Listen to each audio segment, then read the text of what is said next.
कोशिश हमारी है और कामयाबी अल्लाह की तरफ से।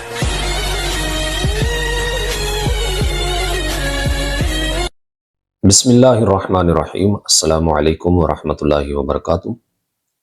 नाजरीन, आज बात करते हैं इसराइल की जुल्म बर्बरियत और उम्मत मुस्लिमा के हुक्मरानों की तकरीबन खामोशी के ऊपर थोड़ी सी गुफ्तगू करते हैं कि इसराइल दिन ब दिन मुसलमानों के ऊपर चढ़ाई करता जा रहा है और हमारे जो हुक्मरान और जर्नैल वगैरह हैं वो एहतजाज से काम ले रहे हैं और उस अक़वाम मुत्तहिदा के सामने एहतजाज करते हैं और एहतजाज रिकॉर्ड करवाते हैं कि आप जो आलमी ताकतें हैं वो मिलकर इस मसले का हल निकालें। तो हम पहले भी कई बार ये बात कर चुके हैं, अब भी कर रहे हैं कि उन आलमी ताकतों ने जिनकी चौखट पर आप बैठकर इल्तिजाएं करते हो, जिनसे आप भीख मांगते हो, जिनसे आप अमन की तवक्कुआत करते हो, उन्हीं आलमी ताकतों ने ही ये फ़लस्तीन को बर्बाद किया है। उन्हीं आलमी ताकतों ने ही मुसलमानों को तोड़ा है। उन्हीं आलमी ताकतों ने ही मुसलमानों को हमेशा कुचलने की कोशिश की है। उन्हीं आलमी ताकतों ने जिनके दर पे आप बैठकर सवाली बनकर बैठते हो, उनसे भीख मांगते हो, अपने लिए भी और अपने कोटे पूरे करने के लिए, अपनी जदादें बनाने के लिए, अपना दिफा करने के लिए, अपनी जान बचाने के लिए, जिनकी चौखट पे तुम हमेशा साइल बनकर बैठते हो, उन्हीं ताकतों ने ही फ़लस्तीन का ये हाल किया है। जब ये जंग शुरू हुई तो उसी वक्त उन्हीं ताकतों ने ही सारा असलहा, फोर्सेस, साजो सामान वो इसराइल को दिया। ये इसराइल जंग नहीं लड़ रहा, ये वही आलमी ताकतें जंग लड़ रही हैं फ़लस्तीन के मुसलमानों के खिलाफ, लुबनान में, यमन में, जहाँ तक वो अभी आगे बढ़ते जा रहे हैं। लेकिन इन हुक्मरानों और जर्नैलों को हमारे जो हैं इनको ये समझ नहीं आ रही, ये कैसे बदबख्त और बेवकूफ़ बन चुके हैं कि 6 महीने के बाद, साल के बाद एक एहतजाज रिकॉर्ड करवाते हैं और आवाम की आंखों में धूल चौंकने के लिए ये कहते हैं कि हमने आलमी ताकतों के सामने ये अपील की है, ये दरख्वास्त की है, उनके सामने हमने हाथ बांधे और कहा है कि तुम हमें, हमारे मुसलमानों के ऊपर रहम करो। नहीं, आलमी ताकतें ही मुसलमानों को बर्बाद कर रही।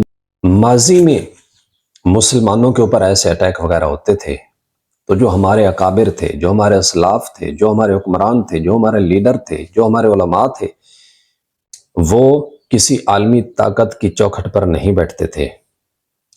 वो किसी अंग्रेज के सामने हाथ नहीं फैलाते थे। वो IMF के सामने नहीं बैठते थे।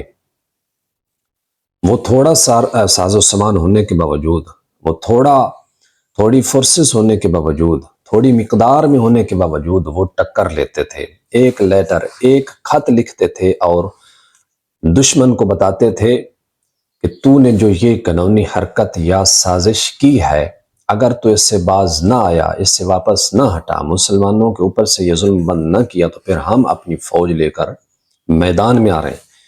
वो ऐसे जवाब देते थे, वो एहतजाज नहीं करते थे। आज देखो, मैं भी एहतजाज करता हूँ, मेरा हक है एहतजाज करना, अवाम का हक है एहतजाज करना।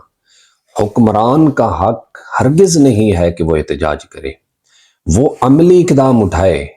जब अवाम की सपोर्ट उनके पास मौजूद है, जब अवाम ये चाहती है, तो फिर किस चीज़ का खौफ, किस चीज़ का डर इनके दिलों में बैठा हुआ है कि ये कोई आगे कदम नहीं बढ़ाते, बल्कि हुक्मरान भी मिलकर, जर्नैल भी मिलकर, सारे स्टेक होल्डर इदारे मिलकर एहतजाज कर रहे होते हैं। एहतजाज भी उनके सामने कर रहे होते हैं जो खुद मुसलमानों के खून के साथ होली खेल रहे हैं, मुसलमानों के खून की नदियां बही जा रही हैं, उनके सामने एहतजाज कर रहे होते हैं। वैसे कहते हैं हम बड़े अकल वाले हैं, बड़े दानश्वर हैं, बड़े पढ़े लिखे हैं, बड़े इल्म वाले हैं। मैं कहता हूं तुम्हारी अक्लों पर, तुम्हारे इल्म पर, तुम्हारी दानिशमंदी पर पर्दे पड़ चुके हुए हैं कि तुम कुफार से ये तवक्कुआत कर रहे हो कि वो मुसलमानों के साथ मिलकर बैठेंगे या अमन कायम करेंगे। कुफार की नजरों में अमन सिर्फ ये है कि उनको कुछ न कहा जाए, उनकी मईशत के खिलाफ कोई बात ना की जाए, ان کی جناب عوام کے خلاف کوئی بات نہ کی جائے، لیکن مسلمانوں کو جہاں پر جس طرح مرضی کچل دیا جائے، یہ کوئی ان کی نظروں میں کوئی بڑی بات نہیں۔ جب تک یہ ہمارے حکمران یا ہمارے جرنیل کوئی عملی اقدام نہیں اٹھائیں گے، کوئی طاقت بھی اس مسئلے کا حل نہیں نکالے گی۔ کس نے 70-80 سال فلسطین کو بھی اور کشمیر کو بھی ہو گئے کچلتے ہوئے، مسلمانوں کا خون بہاتے ہوئے، لیکن ہمارے حکمران صرف رسمی طور پر احتجاج کرتے ہیں، احتجاج ریکارڈ کرواتے ہیں، وہ بھی عوام کی سپورٹ لینے کے لیے اور عوام کی آنکھوں میں دھول چونکنے کے لیے۔ کفار جو ہیں وہ دن بدن مسلمانوں کے اوپر چڑھائی کر رہے ہیں، ہمارے مسلمان حکمران انہی کی چوکھٹ پر جا کر ان سے بھیک مانگ رہے ہوتے ہیں۔ یہ بڑی شرمناک اور بڑی حیرت والی بات ہے، بڑی تعجب والی بات ہے اگر سمجھی جائے۔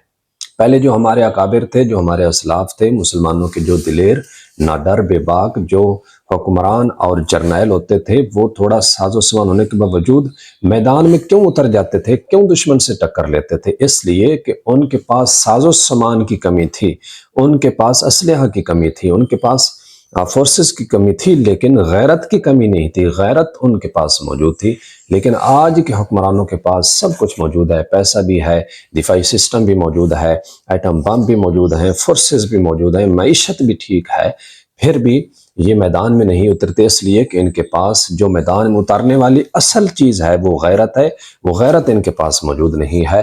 غیرت بڑی چیز ہے، جہان تگ و دو میں پہناتی ہے درویش کو تاج سر دارا۔ نہ ان کی یہ بادشاہیاں بچیں گی، نہ ان کا یہ نظام بچے گا، نہ ان کا یہ جاہ و جلال بچے گا، نہ یہ ان کی کرسیاں بچیں گی، سب کچھ ملیا میٹ ہو جائے گا۔ مٹے نامیوں کے نشاں کیسے کیسے، زمین کھا گئی آسماں کیسے کیسے، یہ سب فنا ہو جائیں گے۔ لیکن جو وہاں پر مظلوم ظلم میں پسنے کے باوجود بھی ٹکر لے رہے ہیں اور ثابت قدم ہیں، دنیا میں بھی وہ کامیاب ہیں، آخرت میں بھی کامیاب ہیں۔ انشاءاللہ اللہ تعالیٰ انہی کو فتح عطا فرمائے گا۔ لبیک لبیک لبیک یا رسول اللہ صلی اللہ علیہ وسلم۔